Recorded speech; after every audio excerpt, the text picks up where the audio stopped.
শীতকাল আসার আগেই যেন শীতের পিঠা খাওয়ার জন্য মন আমার একদমই ব্যাকুল হয়ে আছে। প্রতি বছর শীতকাল আসার আগে আমার আম্মু নানা রকমের পিঠা তৈরি করে খাওয়ায়। তার মাঝে এই দুধ চিতইটা কিন্তু অবশ্যই থাকবে, এটা আমার খুবই পছন্দের। কিন্তু এই বছর বাড়ি যাওয়ার পরে নানা রকম পিঠা খাওয়ার পাশাপাশি আম্মুর হাতের এই দুধ চিতই পিঠাটা খাওয়া হয়নি।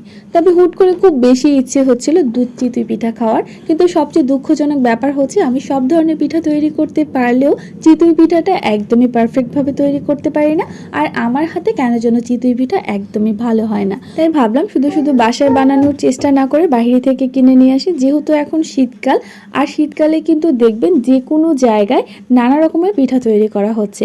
কিন্তু সব জায়গায় পিঠা বানানো হলো, প্রতি বছর যেই জায়গা থেকে আমি চিতই পিঠাটা কিনে খাই সেই জায়গাটা হলো মিরপুর 1 শাহালি মার্কেটের পশ্চিম পাশে। শাহালি মার্কেটের যেই পাশে হচ্ছে জুতা বিক্রি হয় বাহিরে, তার একটু সামনের দিকে গেলে হাতের বাম দিকে দেখতে পারবেন এই চাচা খুবই মজা করে পারফেক্ট ভাবে চিতই পিঠা বানাচ্ছে। তার পিঠা কিন্তু আলহামদুলিল্লাহ অনেক বেশি সেল হয়, কারণ তার পিঠা খুবই ভালো হয়।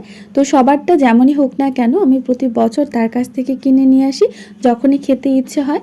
আমি যেহেতু দুধ চিতই পিঠা খাবো, এই জন্য চিতই পিঠাটা কিনে বাসায় নিয়ে আসি। এবার আমি দুধে ভিজাবো। দুধটা খুব ভালোভাবে জাল করে নিতে হবে। আরেকটা টিপস আপনাদেরকে শিখিয়ে দিই, অবশ্যই কিন্তু পিঠাগুলো ঠান্ডা করে দেন হচ্ছে শিরার মধ্যে ভিজাতে হবে। আমি এর মধ্যে গুড়, চিনি, নারকেল দিয়ে ভিজিয়ে রেখে দিয়েছিলাম সারা রাতের জন্য। সারা রাত ভিজানোর পরে সকালে উঠে দেখি পিঠাগুলো অনেকটা ফুলে গেছে আর একদমই সফট হয়েছে। এই পিঠাগুলো খেতে এত বেশি ভালো লাগে। কার কাছে কেমন লাগে অবশ্যই কমেন্টস বক্সে জানাবেন। এমনিতেও শীতকালে সব ধরনের পিঠাই অনেক বেশি পছন্দের। তাছাড়া স্পেশালি আমার কাছে হুটহাট করে দুধ চিতই পিঠাটা খেতে খুব বেশি ইচ্ছে হয়, কারণ এটা আমার কাছে অনেক বেশি ভালো লাগে। আমি বাড়িতে গেলে আমার আম্মু শুধুমাত্র আমার জন্য দুধ চিতই পিঠাটা তৈরি করে, কারণ বাসার সবাই অত বেশি পছন্দ করে না। আমার ভালো লাগে জন্যই আমার আম্মু তৈরি করে।